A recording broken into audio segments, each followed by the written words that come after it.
ಶಾಸಕರಾದ ಡಾಕ್ಟರ್ ಚಂದ್ರು ಲಮಾಣಿ ಅವರ ಸಹಯೋಗದಿಂದ 2024-25ನೇ ಸಾಲಿನ ಚಿಣ್ಣರ ವನದರ್ಶನ ಎಂಬ ಕಾರ್ಯಕ್ರಮದಡಿ ಕರ್ನಾಟಕ ಸರ್ಕಾರದ ಅರಣ್ಯ ಇಲಾಖೆಯ ವತಿಯಿಂದ ದಾಂಡೇಲಿ ಹತ್ತಿರ ಇರುವ ಕ್ಯಾಸಲ್ ರಾಕ್ ವನ್ಯಜೀವಿ ಧಾಮಕ್ಕೆ 2 ದಿನ ಪ್ರವಾಸವನ್ನು ಮುಂಡ್ರಿಗಿ ತಾಲೂಕಿನ ಬೀಡನಾಳ ಗ್ರಾಮದ ಶಾಲಾ ಮಕ್ಕಳು ಕೈಗೊಂಡಿದ್ದು, ಚಿಣ್ಣರ ವನದರ್ಶನಕ್ಕೆ ಮುಂಡ್ರಿಗಿ ಮಂಡಲದ ಬಿಜೆಪಿ ಅಧ್ಯಕ್ಷರಾದ ಹೇಮಗಿರೀಶ್ ಹಾವಿನಾಳ್ ಅವರು ಚಾಲನೆ ನೀಡಿದರು.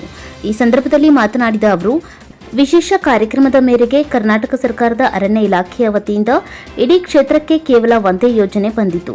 ಅದನ್ನು ತಾಲೂಕಿನ ಬಿದ್ರಳ್ಳಿ ಗ್ರಾಮದ ಸರ್ಕಾರಿ ಪ್ರೌಢಶಾಲೆಯ ಮಕ್ಕಳಿಗೆ ಕಳಿಸಲಾಯಿತು. ತದನಂತರ ಹೆಚ್ಚುವರಿಯಾಗಿ ಬಂದ ಯೋಜನೆಯನ್ನು ವಿಶೇಷವಾಗಿ ನಮ್ಮ ಭಾಗದ ಶಾಸಕರಾದ ಡಾಕ್ಟರ್ ಚಂದ್ರು ಲಮಾಣಿ ಹಾಗೂ ಗ್ರಾಮದ ಹಿರಿಯರಾದ ಮಂಜುನಾಥ್ ಮೇಗಳಮನಿ ಚರ್ಚಿಸಿ ತೀರ್ಮಾನಿಸಿದರು. ಊರಿನ ಹಿರಿಯರು, ಎಸ್ಡಿಎಂಸಿ ಸದಸ್ಯರು, ಗ್ರಾಮ ಪಂಚಾಯತ್ ಸದಸ್ಯರು ನಮ್ಮ ಕ್ಷೇತ್ರದ ಶಾಸಕರಾದ ಡಾಕ್ಟರ್ ಚಂದ್ರು ಲಮಾಣಿ ಅವರಿಗೆ ಕೃತಜ್ಞತೆಯನ್ನು ಸಲ್ಲಿಸಬೇಕು ಎಂದರು. ಈ ಸಂದರ್ಭದಲ್ಲಿ ಅರಣ್ಯ ಇಲಾಖೆಯ ಸಿಬ್ಬಂದಿ ವರ್ಗ, ಶಿಕ್ಷಕರು, ಶಿಕ್ಷಕಿಯರು, ಊರಿನ ಗುರು ಹಿರಿಯರು ಉಪಸ್ಥಿತರಿದ್ದರು. ಕುಮಾರ್ ನಾಯಕ್, ಕರಾಳ ಸತ್ಯ ನ್ಯೂಸ್, ಮುಂಡರ್ಗಿ.